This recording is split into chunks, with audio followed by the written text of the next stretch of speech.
This is National Native News. I'm Antonia Gonzalez. It's official. With the swipe of President Donald Trump's pen, North Carolina's Lumbee Tribe is now the 575th federally recognized tribe in the U.S. Correspondent Matt Laszlo has the story from Washington. Dozens of members of the Lumbee Tribe traveled from North Carolina to Washington to be a part of history this week. Tears were heard in the gallery after the U.S. Senate approved the measure granting the Lumbee federal recognition on Wednesday. And after President Donald Trump signed it into law Thursday, Lumbee Chairman John Lowry could barely contain his joy. Joy cometh in the morning, and our joy is here. It's here. We finally achieved what our ancestors fought so long and so hard to achieve. There are roughly 60,000 members of the Lumbee, making it the largest Native American tribe east of the Mississippi River. North Carolina officials recognized the tribe after the Civil War in 1885, but not federal officials. North Carolina Republican Senator Tom Tillis has helped lead the fight in the Senate in recent years. Yeah, we're a little bit excited. After 137 years on their part, about 40 years on Senate members' part, it's good to see it get done. Tillis is retiring at the end of his term next year, but he says the decade-long battle for federal recognition for the Lumbee shows Washington isn't totally broken, even if the tribe and North Carolina lawmakers fought an uphill battle for years now. A lot of educating and just prioritize. It's the way Congress works, right? You use leverage, you have discussions, you build a case. I think that's what happened. I really appreciate the delegation. This was a well-coordinated effort. Back in 1956, Congress partially recognized the Lumbee, but that left the tribe locked out of federal health services. And it meant the tribe couldn't operate casinos or marijuana dispensaries like other tribes. Chairman Lowry says it's a new day for the Lumbee. The 1956 Act, which left us in legal limbo, is now erased. It is no more.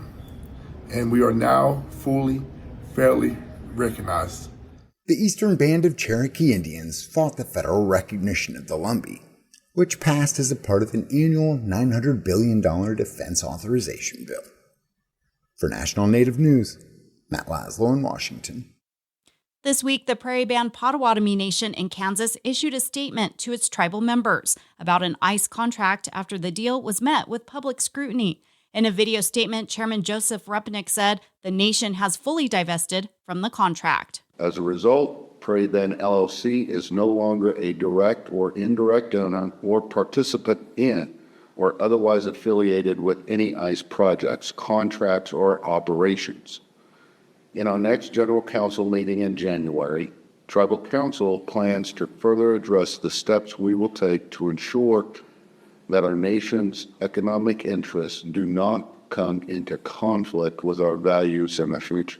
Tribal citizens from across the U.S. have raised concerns about the Trump administration's immigration policies. Native people have also reported being confronted by ICE, including actress Elaine Miles sharing her story with media outlets about her encounter in November. Meanwhile, U.S. Senator Brian Schatz, Vice Chair of the Senate Committee on Indian Affairs, U.S. Senator Patty Murray, Vice Chair of the Senate Appropriations Committee, and 10 of their Senate colleagues recently sent a letter to Homeland Security Secretary Kristi Noem about reports of ICE encounters with tribal citizens. They're urging her to develop policies and trainings to recognize tribal IDs. They're requesting a response by January 11th. I'm Antonia Gonzalez.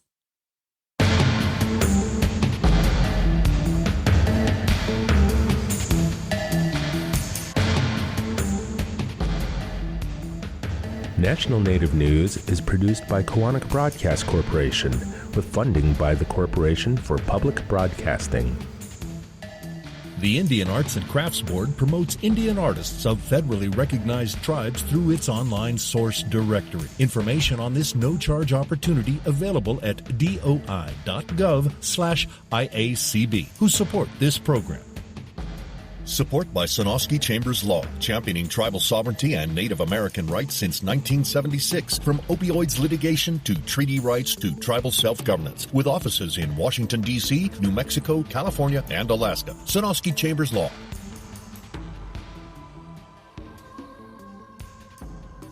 Native Voice One, the Native American Radio Network.